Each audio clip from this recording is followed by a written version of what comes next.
Guys, നമുക്ക് നമ്മുടെ rambutan പിച്ചാം. കുറേയൊക്കെ പഴുത്തെടുപ്പുണ്ട്. അപ്പോൾ നമുക്കത് പിച്ചാം. അമ്മയാണെങ്കിൽ ഇതെല്ലാം കിളിയും ഒന്നും കൊത്തിക്കൊണ്ട് പോകാണ്ടിരിക്കാൻ വേണ്ടിയിട്ട് ഇതുപോലത്തെ വലിയ ചാക്കും കൊച്ചു കൊച്ചു പ്ലാസ്റ്റിക് കവറൊക്കെ ഇട്ട് കുറേയൊക്കെ അമ്മ കെട്ടിയിട്ടിട്ടുണ്ട്.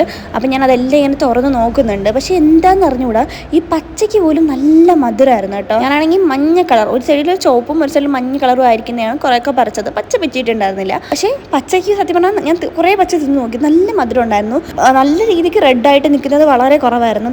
കണ്ടില്ലേ, കുറേയൊക്കെ റെഡായിട്ട് നിൽപ്പുണ്ട്, കുറച്ചൊക്കെ മഞ്ഞ കളർ, ബാക്കിയൊക്കെ പച്ചയായിരുന്നു. സത്യം പറഞ്ഞാൽ എനിക്ക് കൂടുതൽ ഇഷ്ടപ്പെട്ട പച്ച കളറിലാണ്. നല്ല മധുരം ഉണ്ടായിരുന്നു, പെട്ടെന്ന് വിട്ട് വരുന്നുണ്ടായിരുന്നു. ഞാൻ അവിടെ നിന്ന് തന്നെ കുറേ തിന്നുന്നുണ്ട്. ചുവപ്പും മഞ്ഞയൊക്കെ ഒരുവിധം നല്ലോണം പഴുത്ത് തന്നെയാണ്. അപ്പോൾ ഞാൻ അതാണ് ഇങ്ങനെ ഓരോന്നോരോന്ന് പിച്ചി എടുക്കുന്നത്. നമ്മൾ പിച്ചണ സമയത്ത് ഒന്ന് രണ്ട് പച്ചയും കൂടെ വരും, അതെനിക്ക് തിന്നാൻ വേണ്ടി ഞാൻ ഒടിച്ചെടുക്കുന്നതാണ്. പിന്നെ കുറേ താണ്ട് നിലത്ത് വീണിട്ട് പന്നലായി പോയിട്ടുണ്ട്. അപ്പോൾ ഇപ്പം ഞാൻ തിന്നണതാണ്ട പച്ചയാണ്. നല്ല മധുരം ഉണ്ടായിരുന്നു, ഒട്ടും തന്നെ പുളിയോ കാര്യങ്ങളോ ഒന്നും ഉണ്ടായിരുന്നില്ല. അപ്പം ഞാൻ അവിടെ ഇരുന്ന് കുറച്ച് തിന്ന്, മഴയൊക്കെ പെയ്തിട്ട് മുകളിൽ ഫുള്ള് ഇങ്ങനെ തെറ്റി കിടക്കുകയാണ്. കുറേ പായലൊക്കെ ആയിട്ട് നല്ല രീതിക്ക് തെറ്റാറുണ്ട്.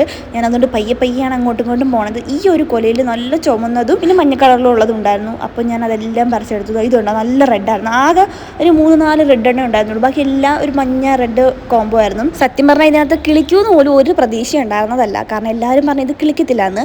അങ്ങനെ പ്രതീക്ഷയില്ലാതെ കിട്ടിയതുകൊണ്ടായിരിക്കണം നല്ല ടേസ്റ്റ് ഉണ്ടായിരുന്നു.